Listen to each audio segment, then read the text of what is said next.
In this episode, we meet Jake Embert, as remembered by his two children, Will and Rachel. He told me that him and Susan had gotten married that day. I was blindsided by it. Susan came into his life.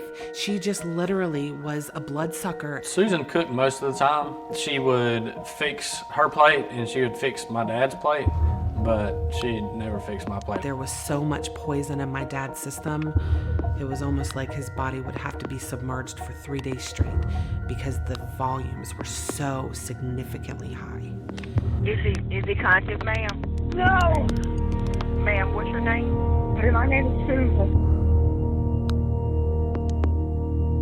Camera speeds. Take one. I'm Will Embert. Jake was my dad. My name is Rachel Embert. Throughout our program, you can hear the voice of our producer, Caitlin. Her job isn't simply to ask questions. The priority of all of our programs is to give a voice back to the murder victim, to remember who he was before tragedy strikes. And it's the producer's job to make sure that his family is happy with how their loved one is portrayed. What was he like as a dad when you were little? Funny. My dad was very hands-on. My parents were very hands-on. Always doing something, every holiday. He was the kind of dad that would carve the pumpkins and put that out. Growing up, I've been very fortunate to live and travel the world with my mom and my dad, due to my father being in the military. Jake Embert, born in 1965, followed his father's footsteps into the military. He was stationed in California when he meets and he quickly falls in love with Sue and her daughter Rachel. Jake goes on to adopt Rachel and raise her. I refer to him as my dad because he is my dad. He's all I ever have known. And although not biological, my mom and dad got married when I was 9 months old. And when I was 3 and we were stationed in New York, he had legally adopted me. So, yeah, just the fact that, just the fact that he cared enough to, I'm sorry. I think that's a big responsibility for somebody to want to step up to the plate where others may have lacked. And my dad did that and beyond. So I'm grateful. I'm very grateful that he loved me enough to want me to be, his child. So. What was your house like then, once Will came along? What's your kind of family like? Oh, goodness. When William came along, oh, man, my dad and my brother could not be, they were two of the closest. They had the best bond. Best friends, not just, father and son, but my dad was such a doting father. He was a really good guy. He's the kind of guy that would give you the shirt off his back even if that was the only thing that he had left. He was my best friend probably, even growing up and being a teenager. Oh man. Don't worry.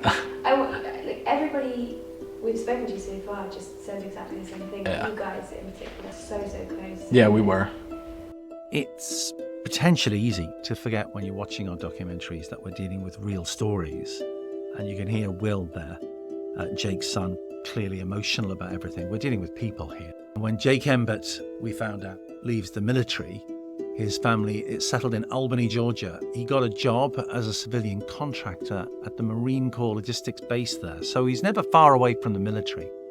The family is still in Georgia, as a matter of fact, and it was to there that our team travelled to meet them in Thomasville. It's around an hour away from the military base, and the Emberts are still incredibly close. We actually met Will and Rachel and their mum, Sue, who promptly showed us all the photographs of Jake that they had. They spread them out for the production team to see. I didn't realize that you had those pictures. The race car? Mm-hmm. What do you remember about that race car? When he got out of the military, he insisted he was getting a race car. That was the first thing that he did. Before we even had a house, he insisted he was getting this car and trailer because he had to have a trailer also. I did not realize how expensive the upkeep on these cars are. This one's funny. Teaching Will how to fish. Look how Will is all into it. He's teaching Will how to fish, but Will doesn't seem like he's too interested. And he's not wearing any pants either. What? Will. Oh, he's not. He's just got a shirt on. Well, that really is how his dad potty trained him. Sue and Jake Embert got a divorce, and that was when Will was a teenager. From everything that we hear from Sue herself and from the kids, it was an amicable divorce. You know, they stayed friends, they'd been together a long time. I guess they'd just grown apart. After the divorce, Will remained really close with his dad. In fact, he spent most of his time at his dad's house. When did you become aware that your dad was dating new people? I think shortly after their divorce, after my parents split, I knew that, my dad had been seeing someone. He said that she was a nurse. Her mother was a nurse, and she was very nice, very kind to him, and she was just a very, big-hearted person, is what he said, what he made her out to be. And did he seem proud that she was a nurse? Yeah, he did. I would say he took pride in knowing that. Jake Embert had started dating Susan. Now, coincidentally, she has the same name as his ex-wife. Don't get confused. He has wife number 1, Susan, and then he starts dating Susan 2 after that relationship ended in divorce. Susan and he met on a dating site. She used the profile name Lady Fortune. Her real name was Susan Marie Fortune. You can see what she did there, can't you? What was your first impression? What do you remember thinking about her? My first impression of Susan was she had a lot of very high-strung, unplaced energy. She could not sit still. She just talked a mile a minute. She didn't eat. She didn't even have dinner with us. And it was a planned dinner. I thought her behavior was just very odd. Her behavior was like nothing I had encountered in the past. You'll be able to hear in these interviews that Rachel and Will wanted to be happy for their dad, but both of them knew pretty early on that something wasn't right about her. That was what they felt. And throughout the interviews, Rachel in particular speaks of what she realised in retrospect were red flags. He seemed to be very happy, but there was just this controlling nature. When she moved in, how did that change? How did she change the house? Yeah, so she developed these kind of just unsaid rules. Nobody was allowed to get on the computer. Will would say, yeah, Dad wasn't allowed on the computer. I wasn't allowed on the computer. She changed the password. Nobody could have access to it but her. You could tell my dad wasn't in control of his own social media, if that makes any sense. Later, I would realize that those posts were being written for him, or they weren't how my dad would verbalize. My dad, he wasn't much. He would be on Facebook and everything, and if he had something that he wanted to say on social media, it would be very brief. Like, it's not how he would talk, how he would text, how he would write, how he would communicate. Once Susan came into the picture, just these long posts, and reading them, it did not sound like my dad. I couldn't hear my dad in my head saying that, the stuff that was being said on his Facebook. The relationship with Sue, that moves really quickly. In part, that is because within the first few weeks of the relationship, Jake has a heart attack. It's incredibly serious. And from your guys' perspective, he's now dating a nurse. Was that a relief to you? Was that part of the conversation at all? I was always suspicious of her from the jump. Her energy was always offsetting with me from the moment I laid eyes on her. And I know you don't know me, but I am an energy absorber. And I just did never sit well with her. So whatever came out of her mouth, I just literally took it and did nothing with it because I did not believe anything. Like I didn't. I was happy that my dad was in love, you know? But yeah, I think my aunt's here. That's why that door's ringing. Yeah.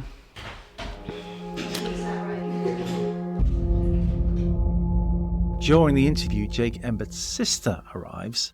Her name's Yvonne. She brings more photographs of Jake. So his dad, his mom, and all his sisters. Here's his 5 mothers, 5 sisters and a mother. How do you think that shaped who he became, having all those women in his life? Well, we talked about that a little bit. You know, I think that he was very trusting. It's really common when we speak to the families of victims. Each person goes out of their way to explain why Jake couldn't have known what would happen to him. Again, when you take a kind of helicopter view of events, as a viewer, as a listener, you think, why didn't Jake wise up? But there are reasons for that. Yes, the relationship moved fast, but Jake's no fool. He's just trusting. He's a good guy. The things that he went through, like, you know, not taking care of finances and things like that on his own, were things that we do. In my family, I take care of all the finances. My husband doesn't have a clue. I mean, I could be buying another house. He wouldn't know. And my mom took care of all the finances in her family. It's just the way that things went in our families. What they're explaining here is that Jake never took control of his finances. Sue Embert, that's Mrs. Embert the first, if you will, had done it in their marriage. And his sister Yvonne says it was the same for his parents. The woman was in control of the money. He couldn't possibly have predicted what would happen next. Nobody could. Susan took over everything. You know, she took over all of that stuff. She, you know, oh, I paid this bill. I did this. The mortgage was not getting paid. The lights, nothing was getting paid. Nothing was getting paid.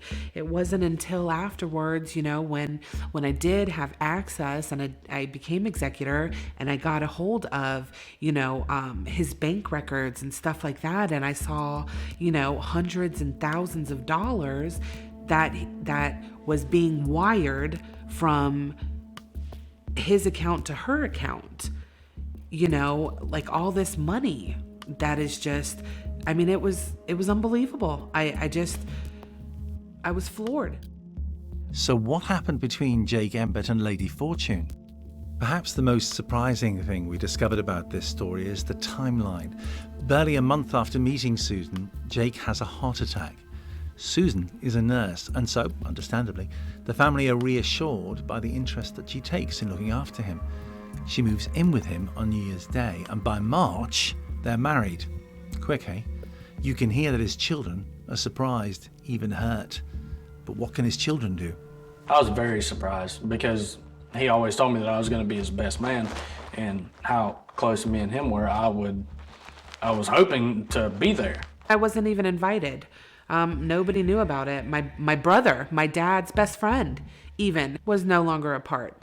How did that change their relationship? They started arguing a lot more as soon as it happened. As soon as they got married, I could tell that they just started arguing a lot more. I didn't want to really be there as much. I didn't want to be at the house as much when they were arguing. And Susan would always try to drag me into the arguments too. Kind of just tell me what's going on, just these insane ideas that she had come up with in her head, saying that my dad did this and my dad did that. I'm 16 years old, what are you telling me this for? I don't know. Do you remember what were they arguing about? She made a lot of accusations of my dad cheating on her all the time, but I don't see where he would have time to cheat on her. All of this time, Jake's health is rapidly declining. He has heart problems. He has stomach problems.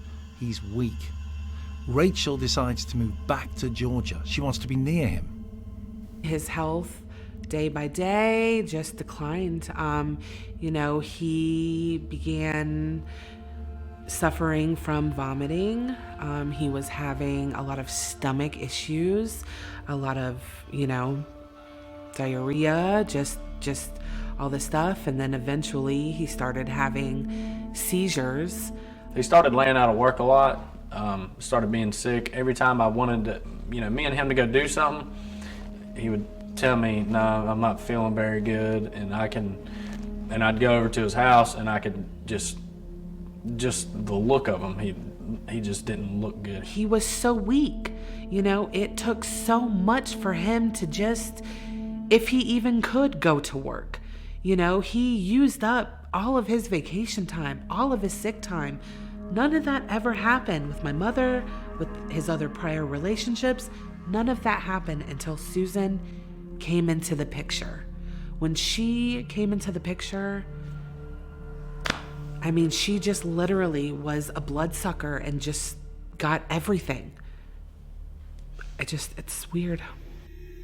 You know, my dad, his will was very strong. I mean, very strong. My dad sets his mind to something, it's all in, you know, and he wanted to feel good again, and he was doing everything that he could do. He did. He made a doctor's appointment.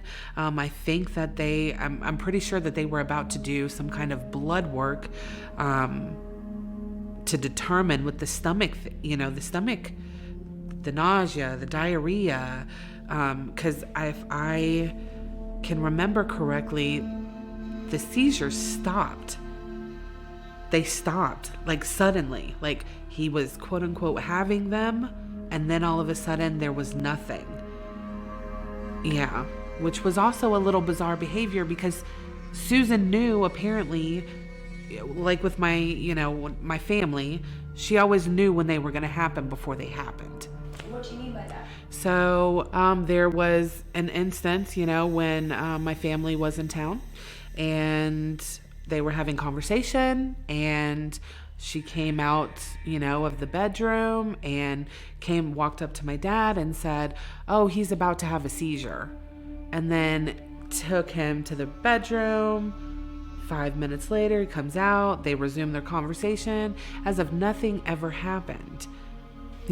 So I've never met anybody in my life that can predict a seizure.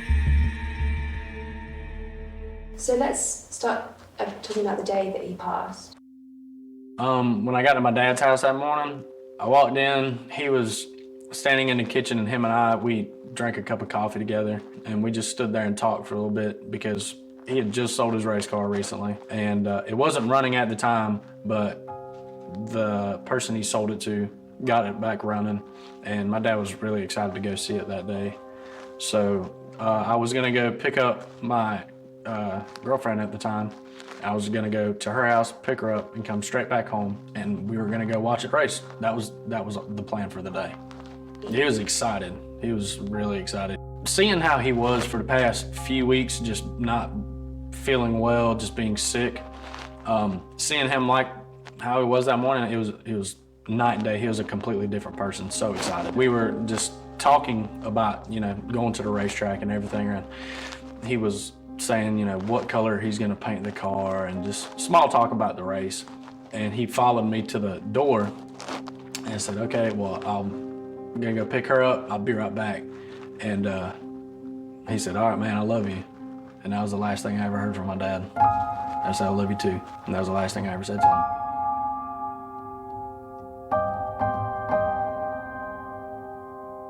As soon as my tires hit the driveway, I just had this weird feeling come over my body that something wasn't quite right.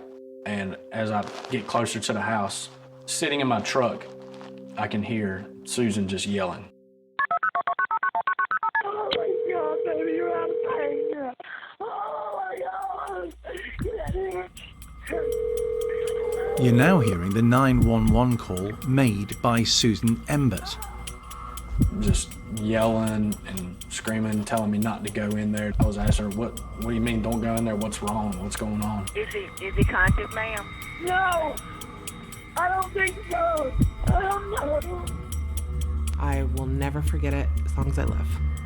I woke up that morning and I had this overwhelming urge to actually hang out with my brother. Like, I just wanted to, I don't know, I just needed to be near him. So I called him and I'm like, "Hey, what are you doing today?" And he was like, "I don't know how to tell you this." And I'm like, "What are you talking about?" He's a young man. I'm thinking it's over a girl or something. So I'm like, tell me what? And he doesn't say anything. And I'm like, just spit it out. And he said, Dad died. And he hangs up the phone. And I'm like, what? So immediately get in my vehicle, go to my dad's house, and driving a mile a minute. So we get there, and I jump out of the car. I start stomping up the driveway, and I'm like, what the F happened? What the F happened? Where is Lady Fortune in all of this? Susan, she was like, I don't know. I just got out of the shower, and then I heard a bang, and I went back there and I found your dad. And I'm floored. I'm in disbelief. It's when the coroner comes to approach us, that's when he says, I'm really sorry, but your dad didn't make it. And of course we lose it. I still am unsure of everything, what's going on. So the only thing that I could conjure up was, are you sure my dad did this? Are you sure my dad did this? Are you sure my dad did this? And that's the only thing that I kept repetitively saying to him at least 4 or 5 different times. And he said, yes. He told me that it was a pressed contact wound to the head and that the gun was locked in my dad's hands, which neither of those were true. I texted my Aunt Yvonne. I said, there's no way my dad did this. And she responded, I know he didn't. So, and that's pretty much what kicked everything off for us. Instantly, almost, my brother and I were talking, and I said to him, we need to go back over to the house so we can talk about arrangements and stuff, and Dad's wishes. So my brother and I headed over there same day, late in the day, and we were sitting in the living room, and that is when I asked Susan again, tell me what happened. It just doesn't make sense. It just doesn't make sense. She said that she was at the computer desk. She heard a bang. She went in there and had to deal with that. Jake's family never believed the story that Susan is spinning. They pushed the authorities in Albany to investigate. My mom and I went down to the Doherty County Police Department to plead with them about, everything, that our thoughts, our feelings, this just was not my father. He never would have done this. And the detective at the time looked directly at me and said that suicide victims are the worst because you just can never accept that your family would do this. So, devastated, obviously, is an understatement.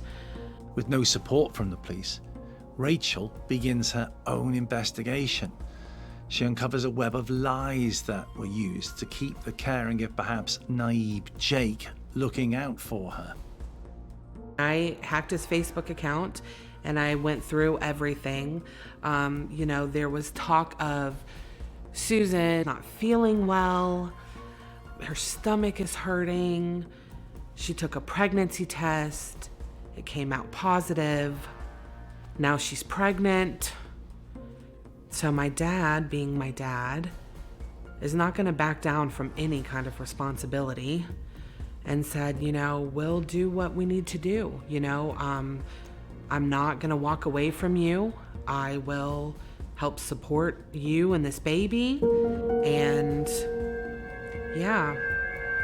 Susan is 50 and she's telling him that she's pregnant. And Jake's daughter can't believe what she's discovering as she carries out this one-person investigation. Rachel is in fact convinced that her father throughout the whole relationship was being manipulated, that there is more to Susan Embert than meets the eye. Yvonne, his sister, decides they need help. She prayed. She pulled out she sat down at her kitchen table. She prayed to God. She Googled Albany, Georgia, Private Investigator. She ran her finger up and down, closed her eyes, ran her finger up and down, continuously praying out loud. And lo and behold, her finger landed on Lee Wilson. The man they found is called Lee Wilson. He is a retired cop, now a private investigator in Albany, Georgia. Our production team meet up with him, and they were fairly bowled over. Lee's office is in a former government building in Albany. They go up in what was an Art Deco lift, looking around, staring at it because it was so impressive. They walk down these shiny floored corridors, and to the left and the right there's empty rooms. Inside the office, what you'd expect, a desk and a computer. Also a bookcase filled with old school files and a sign with his name on it, Lee Wilson, Private Investigator. You can hear the interview, see it too, on Meet, Marry, Murder, a series we made for Lifetime in the United States, and there's a version of that programme available on our FirstLook TV YouTube page, and I'd encourage you to watch that interview with Lee because he's a fascinating guy, real old school, someone who believes in fighting the good fight, finding out the truth for the sake of it. He tells our team from the outset that he didn't think he could help the Embers, but he was going to try anyway.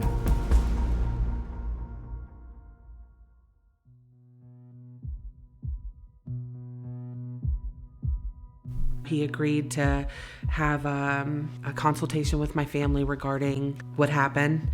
The first time we met with him lasted about 4 or 5 hours. He made zero promises that there was going to be anything to come of this. He said, I'm not going to have tunnel vision. I'm going to investigate it. And if your dad did this, I'm going to let you know, yes, he did. If he didn't, he didn't, and we'll go other avenues, So he starts investigating. The family, Lee Wilson, everyone realizes that Lady Fortune is gone. We got a phone call from the neighbor that said, that lady has a U-Haul at your house, and she's loading up everything very spontaneously. We got to the house just to see what all was left, and the house was just destroyed. She cleaned out my childhood home of whatever she wanted. The house was a wreck. It really was. And, Rachel thought it might be a good idea, maybe just to videotape how she left it for us. Rachel records a video, which you're about to hear. Today is August the 29th, 2014 at approximately 4 p.m. This is Rachel Embert. We are in the process of cleaning out the house. I'm in my dad's bedroom where the situation happened. This is bathroom. So I'm like, okay, I'm looking, going through all the drawers, everything. Ton of pill bottles, looks like with absolutely no label. There was a hairbrush, found the hairbrush that had my dad's hair in it. There was a toothbrush still left in the toothbrush holder. I grabbed that. There was a deodorant. There had hair on the deodorant. I grabbed that. Whatever I could find, I grabbed it. And I turned it into Lee Wilson, same day. This is where the bullet hit the wall. It's clear that Lee does a fantastic job on this investigation. In our interview, he remains polite, but he's very critical of the work done by detectives. Lee runs his own investigation. Importantly, he sends the hairbrush off to a lab for testing. Lee Wilson said, the moment that you look at the pictures, you can tell that this is staged. And then when he got experts involved in it as well, and they did, they came down. They came to the actual, to my house, to my childhood home, and they did everything. They created a diagram. They used all of this stuff with the way, how tall my dad was, sitting on, the bed. He was sitting on the edge of the bed when she shot him. The bullet hole trajectory, everything came into play. This is physical, hard evidence that you cannot fabricate. I mean, it speaks for itself. He presented it to the DA. The DA looked at him and said, "You're right. This was a horrible, horrible police investigation. There was none."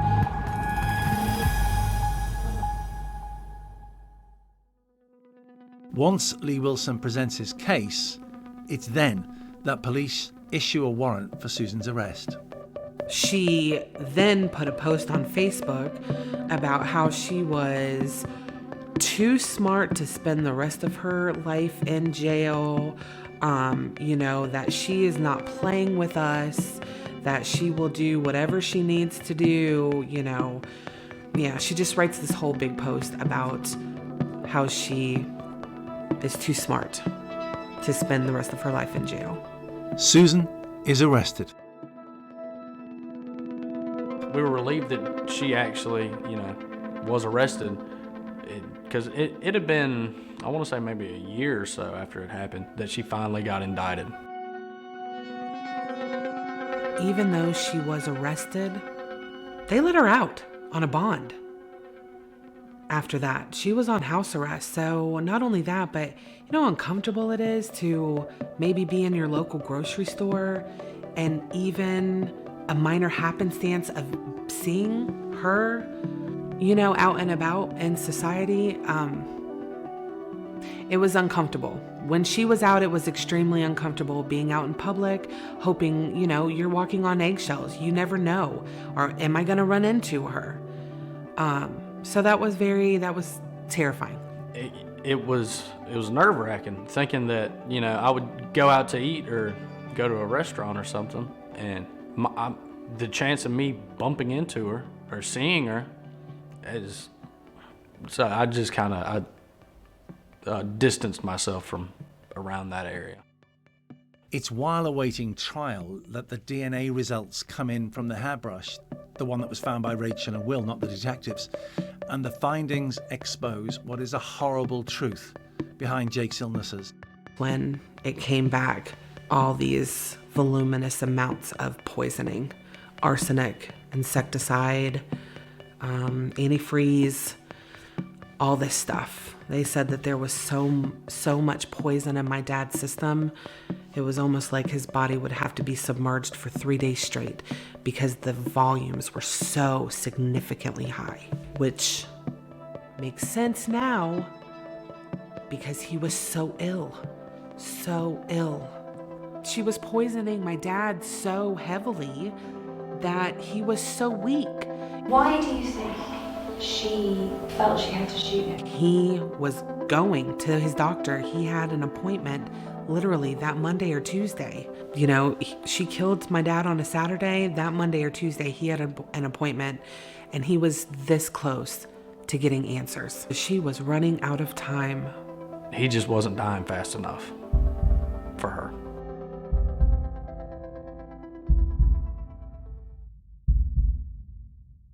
We finally went to trial in December of 2019, and it was a very long process. You don't really comprehend. It took 5 years to go to trial. What was she like in court? How was she behaving? Kind of just, it looked like she seemed confident in what was going on. Put on a good poker face. I don't know. I just think the district attorney he was hitting the defense pretty hard. You could see it on her attorney's face that he started doubting it. After 3 weeks at trial, Susan is found guilty. She's sentenced to 45 years in prison.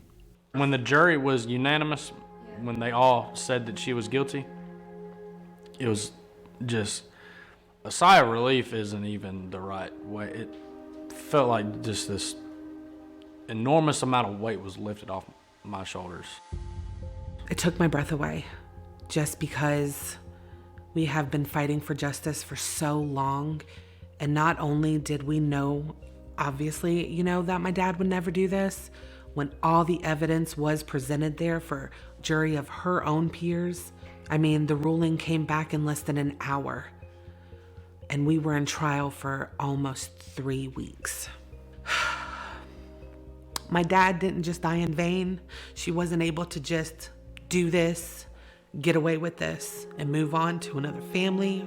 The fact that we possibly saved other families from ever encountering the level of evilness that she possesses, it was a great sigh of relief. It literally took my breath away. I think as I listen to that interview, I'm reminded by the simple fact, but for Will and Rachel, this case would not have been cracked, but for their determination to find out the truth about why Jake had died. The detectives wouldn't have the evidence to actually get a conviction. They got to the truth. They did manage to find their dad's killer. Will and Rachel are finally able to remember the good times. To know my dad is to love him. It doesn't matter if you were a coworker, if you were family, if you were an associate. My dad, anybody you ask, they'd have a funny story to tell about my dad. He liked to give out nicknames. He liked to just bring a smile to your face. He was very kind, very generous, very giving, very considerate, very caring. He was loving, family oriented. He just really loved his family. Always cracking a joke all the time, but he knew that there was a time to be serious and there's a time to, laugh and joke around. He didn't have any enemies that I knew of. He's just an all-around good guy. He loved his country. I know that.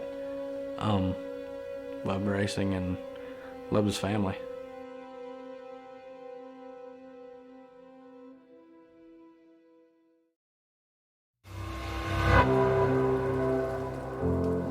That's the last of our current production of Behind the Crime Scenes. I hope you've enjoyed listening to them. Next week, a whole new thing.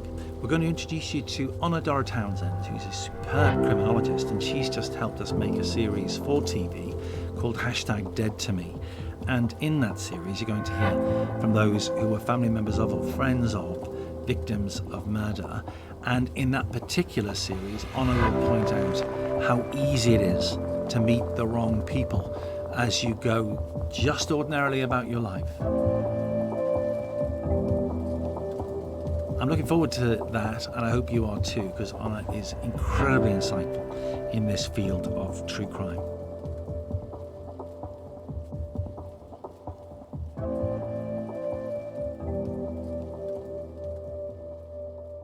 You've been listening to a true crime podcast from the team at FirstLook.